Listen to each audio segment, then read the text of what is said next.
Grow Great is a city government leadership podcast with Lisa Norris and me, Randy Cantrell. Each week we share insights, experiences, and wisdom to help you and your leadership grow great. Our website is growgreat.com.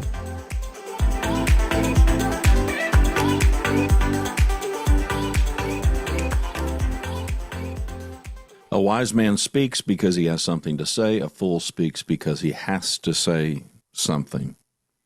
I don't know if this is about, I posted that on my Facebook, and privately, I've gotten considerable amount of feedback. Now I posted a few other things, but that was the big one. And we've been in these situations. We're in a meeting, we're in a conference room, and there's that person that they've just got to pipe up and say something. It may or may not move the conversation forward, probably doesn't.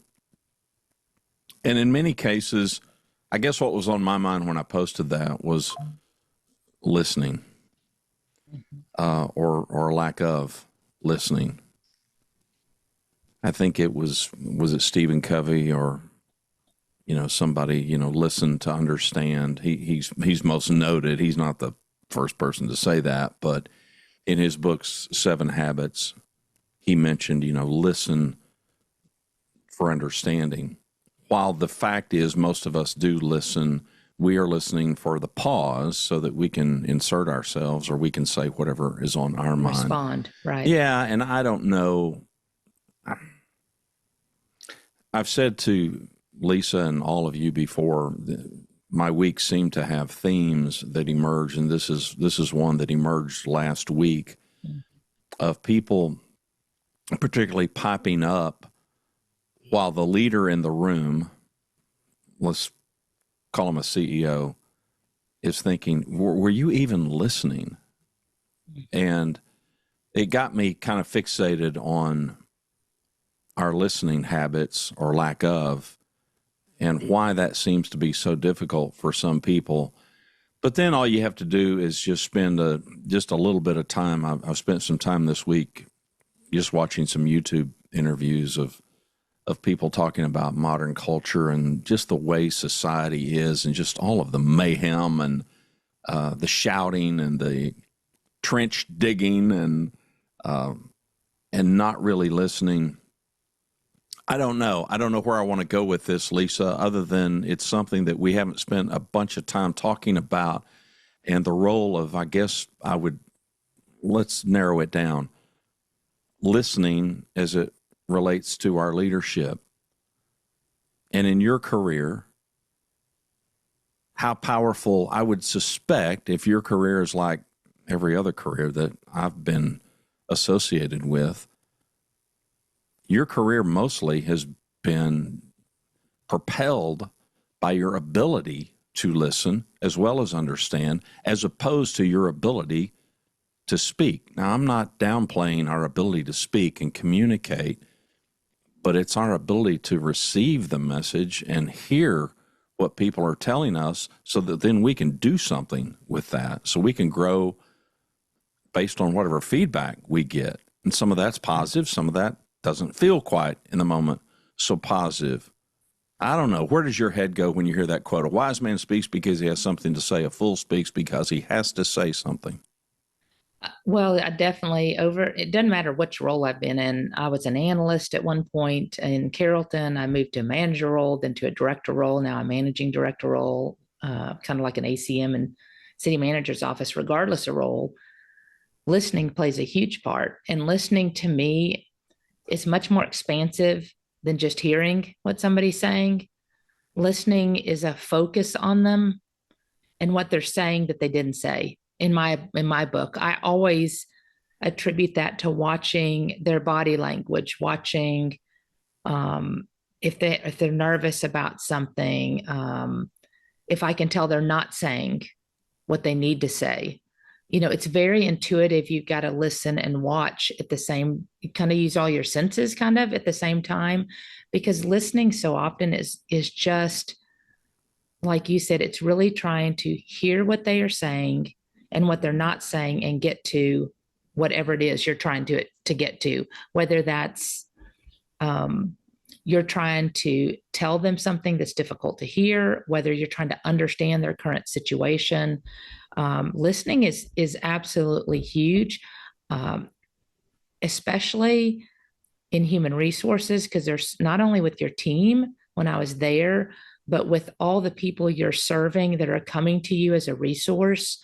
It's a little quieter up in the city manager's office because I have fewer direct reports. In HR, I kind of had the whole city.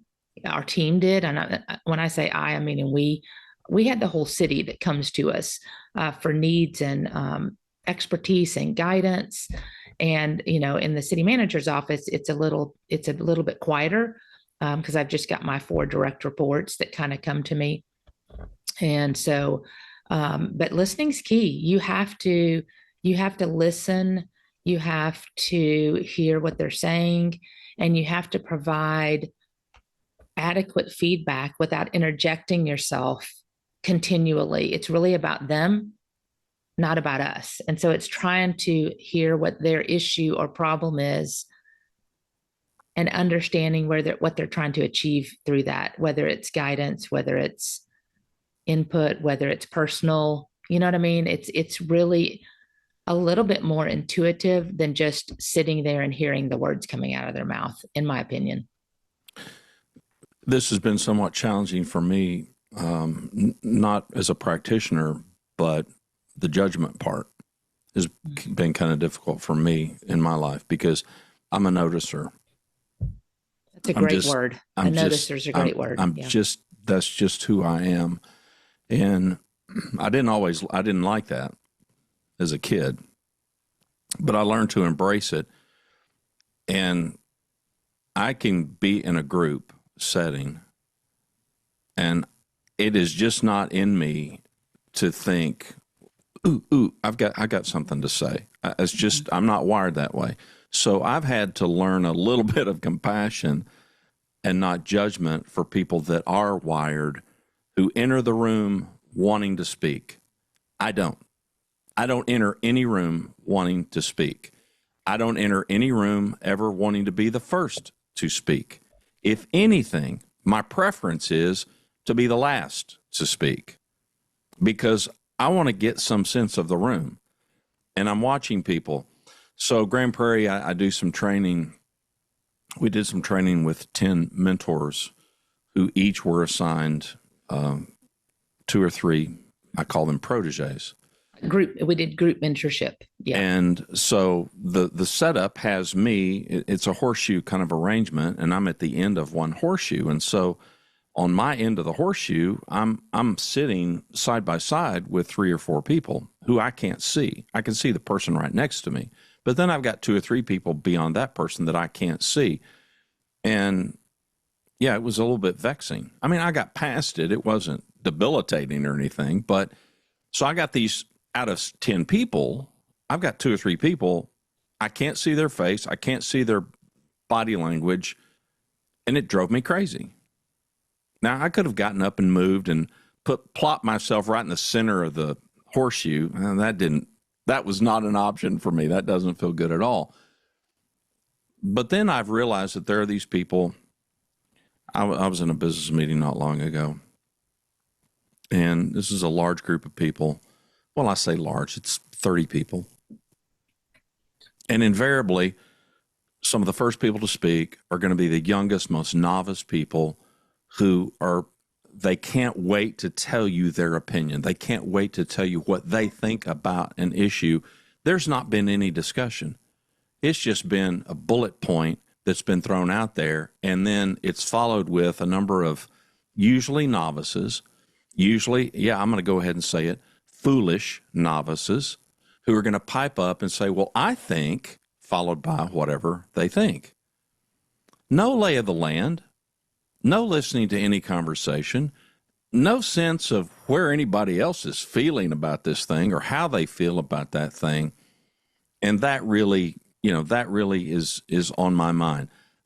I have found in my own leadership, listening has propelled me forward. Yes, words have too, but of the two, the listening trumps it. The listening trumps it big time. because I've learned in coaching, if I'm doing most of the talking, it's not going to be a good experience for the client. Now, there are exceptions to that. Sometimes when people are just in the throes of it and they basically are, they want a lifeline. They're craving somebody to tell them what to do, which I won't do, but I kind of play a trick game. It kind of sounds like I'm doing it, but I'm not doing it, kind of a thing. Mm-hmm. But with that exception, it always pays off when the client is doing the talking and I'm doing the listening, and I'm piping in enough that they know I'm not just hearing them, they know I'm understanding what they're saying. And I have found in my own leadership that works. If you are accustomed to being the first to enter the room talking and you are the last to be talking as you leave the room, I would say you need to check yourself, because you're hurting your leadership. I would bet everything you're absolutely hurting your leadership. Well, you have talked about it before. It's something that I had to work on. That, you learn traits that you didn't realize you're doing. That would be one of them early in my career. That I remember there was a gentleman that used to work here named Tom Cox. He was a deputy city manager. I was a manager at the time, and you have the lesson you learned at 16 from the guy that said, our customers are gentlemen. Yeah. They're not guys, they're not guys, or whatever it was. Gentlemen. Yes. Right. My Don Stoffel moment, I call it. Don Stoffel. There you go. I couldn't remember his name, but I had a moment similar to that. And it was nice. I was invited to meetings with the city manager and deputy city managers because Tom Hart, our former city manager, he called me into budget meetings. I said, Tom, why are you calling me into citywide budget meetings? I know nothing about budget, and further, I'm not good at numbers, And so he's like, I called you in here because you asked great questions that none of us are thinking about, and I want your perspective on it. And so I was like, okay. And of course, that makes you feel good at the time. But I remember we were in these budget meetings, and it happened to be in my area in HR at the time. And I had asked for some money for, I don't know what it was. It was a lot of money at the time. It seems like it was $100,000 or something. I'm like, we really need this because blah, blah, blah. And he's like, okay. And I said, and it would help us, da, da, da, da, da. And he's like, yeah, that sounds good. And I was like, and then I can push it out. And finally, Tom Cox, the deputy city manager under Tom, he starts laughing. He goes, don't oversell it. Don't oversell it. Uh-huh. He goes, we got it, Lisa. You're good. And I was like, yeah. When the customer says yes, shut up. Yeah. So, but it was funny. They laughed, but it was a moment that stood out in my mind of, yes, he said yes. Right. That's good. Stop talking. And so I had to catch myself because I'm so eager. Right. And I was so passionate about it. And I've caught myself still in moments. Even Don, my husband, corrected me we were in a meeting just in the last few years. And he's like, babe, let them finish talking. This was after the fact. And I'm like, oh, was I interrupting? He goes, well, you're so excited about it. I could tell. Right. But you kept interjecting. And he said, just let them finish their thoughts. So I can still catch myself doing it even now. But I'm trying to be much more thoughtful about it. And you learn that it's life, right? You learn through life experiences and people gently correcting you and telling you the why, which I always appreciate because we can grow in those moments and you recognize maybe what I didn't hear myself doing. So I am aware of that and try to be watchful of it, especially when I'm excited about something, so I agree with you. It's a fine balance, and listening is critical, and listening is much more effective when you say less and ask the right questions, and you're a master at that. You ask, you allow, even when we've worked together, you allow me to share and talk, and then you'll ask a very pointed question, which gets me thinking again and probably gives you more insight. And I appreciate that approach of not telling, not judging anything that I've mentioned, but instead you're asking questions to understand where I'm coming from so that together we get to where we're needing to go. It's a collaborative effort instead of it's easy for us all to listen and then either tell them what to do or make a judgment on them because of what they said, that's an easy place to go for many, but Yeah, it's not effective. yeah, the collaboration part is, I think, should deserve some heavy emphasis, because we're not talking about entering a room and not speaking and not participating. Correct. We're not talking about being disengaged. That doesn't work. For me, it all harkens back to curiosity. Rhonda and I've got some friends, and they're perfectly fine, but I'll pick on them. Any conversation that you have is going to spark a story, and it's going to be a pretty long-winded story. And over time, I've discovered there's never a question. They never ask a question, which is puzzling to me. To a guy like, because I know the thing that I'm just naturally bent toward. I'm curious. I would far rather know more about you than to talk about myself, but that's just me. That just feels better for me. But this, this husband and wife, they can each just hold forth and and go on, and you hear the story and you're like, you don't even remember what prompted the story. And there's never any questions of anybody else in the conversation circle. Never. There's never a question, and it's just like, it's interesting to me. And again, I've had to lean hard into, okay, don't judge this. Especially don't judge that there's some evil plot afoot here. There isn't. It's just, these are people who are naturally wired to tell their tale. They just aren't wired like I'm wired. Well, I want to hear your tale. I want to hear your story. What's this all about? Well, and we're all aiming for, we all may be shooting for different things. We all may have different goals in mind. And often, I equate it to projects, because we all have projects in our careers. Doesn't matter what role you're in, industry, level, doesn't matter. We all have projects in our careers. And the way I get through a project may be absolutely different, Randy, than you would approach a project. The same exact project, if given to each of us, your approach and my approach may be completely different. But really, what's important, what's the outcome that's expected? And did I get there? And what's the timeline? And did I meet it? That's what's critical. How you get there may be a little different, but I'm a big believer in, communicating what the needs are, communicating what the outcome is, and what is your timeline to meet it. And is there anything you don't want me doing or you do want me doing that's critical? If you give me those things and that criteria, then allow me to move through it. Empower me enough to get there how I would do it, even if it's a little different than how you might have done it. And I tried to do that because individuals are so uniquely different. When you're leading, I've got directors now, and even on their projects, they may have gotten there a little differently than I did, but I try to understand what made them get there. What was your reason for taking that approach? And if they say, I say, okay, I totally understand that. May not have been the way I would have done it. Right. But it doesn't make it wrong. It just makes it different. So how much of that's this always critical when you listen. How much of this, in your opinion, because I don't want, we're not talking about, come on, we can't live our lives 100% strategic, meaning I'm gonna premeditate every single thing that I think about, every single word that comes out. Impossible. Yeah, and ineffective. Yeah, completely. So how do you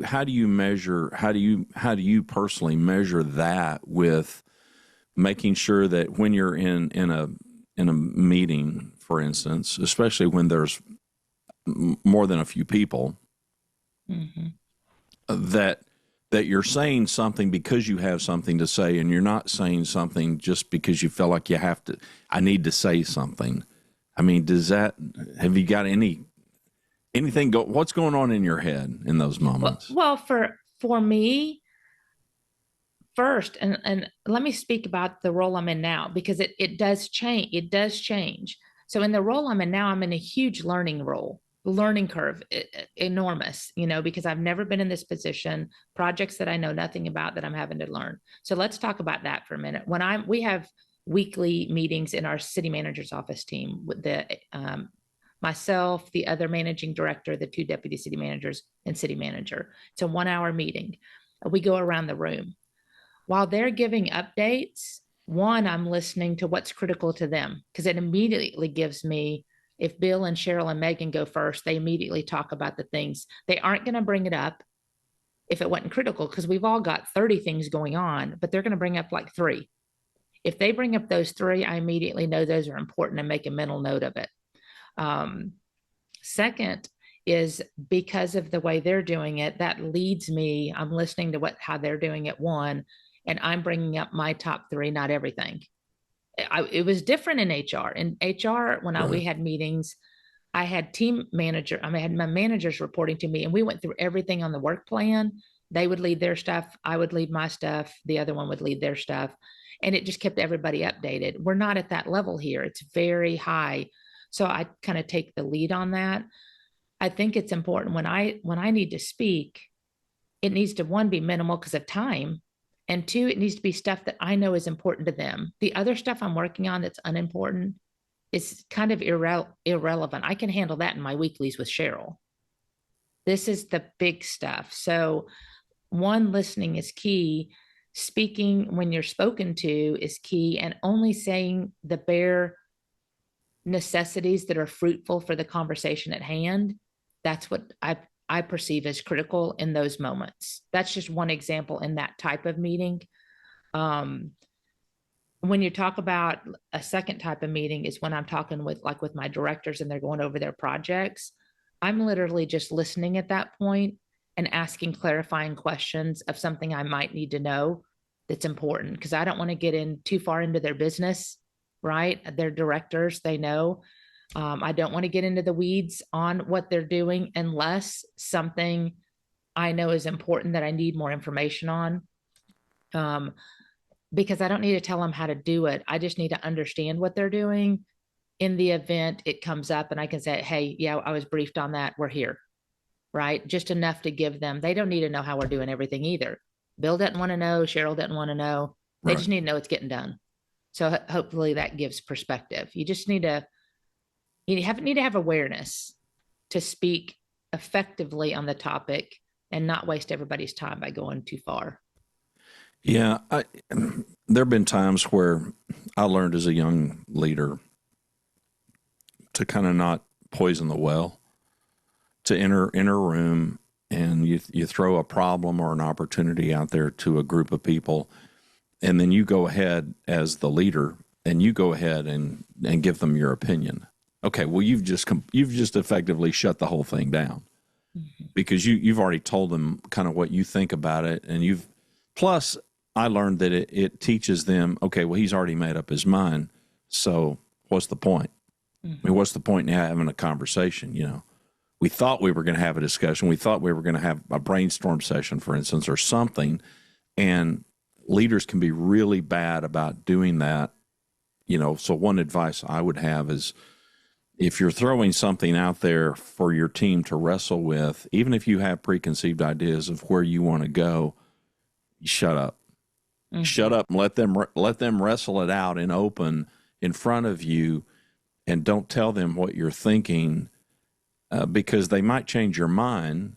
And then if they don't, and you do have something to say and you do have reasons, then tell them what you're thinking.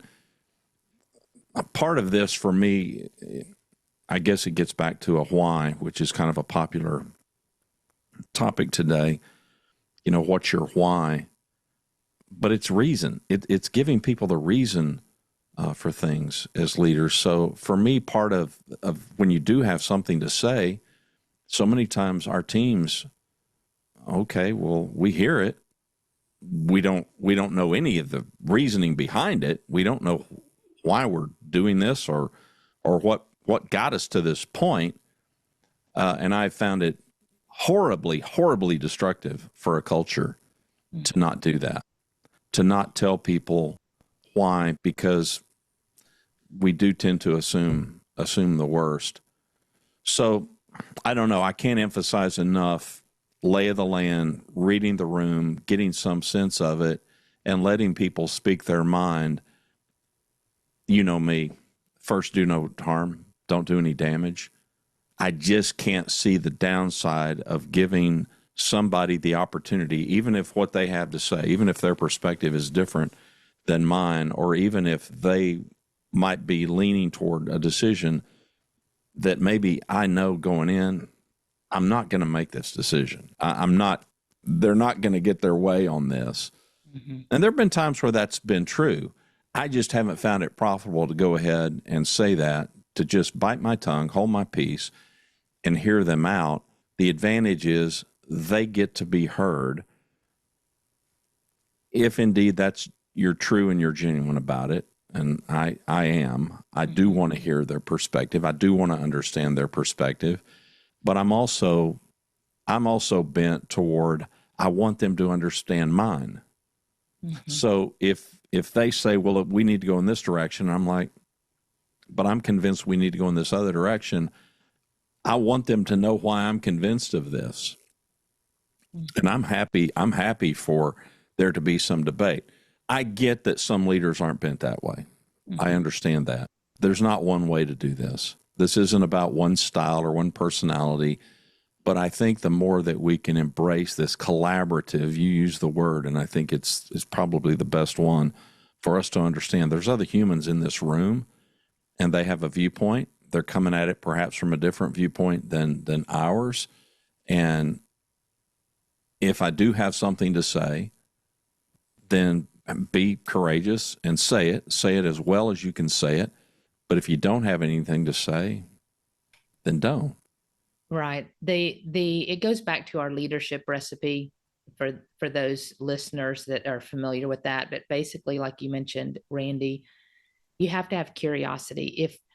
If somebody is saying something that catches typically it's a conversation, all of a sudden you go, okay. It's that moment. If people are not watching and you're listening, it's kind of the question mark in your head that pops up based on something somebody has just said, a word, a phrase, maybe a direction you wouldn't have gone. The most effective, safe, and trust building method to approach that is curiosity. Start asking questions. Well, you mentioned this. Can you tell me more? Or that's not the direction I would have gone, but can you tell me why? Why you're doing that, and truly seeking knowledge to reach understanding of their perspective. Then you can guide them.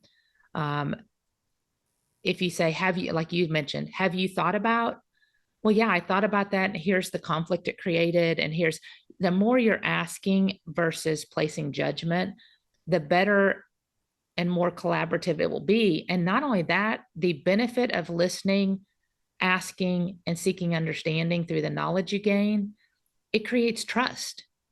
Why wouldn't we as a collaborative team want to understand each other more and get unified on the approach, if that's the case, or empower them to whatever they're doing for you, it's empowering them to do it in a manner that works for them, that also meets your needs. Doing that jointly and collaboratively is so effective.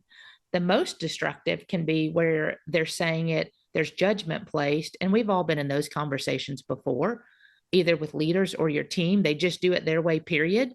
That's first ineffective, but secondly, eventually they'll stop.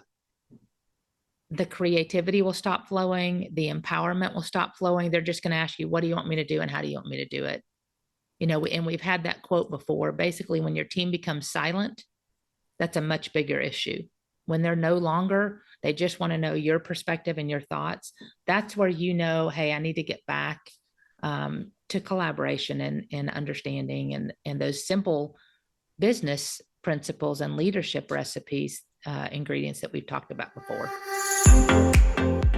Thanks for watching and listening to Grow Great, the City Government Leadership Podcast. For Lisa Norris, I'm Randy Cantrell. Be well, do good, grow great. The website is growgreat.com.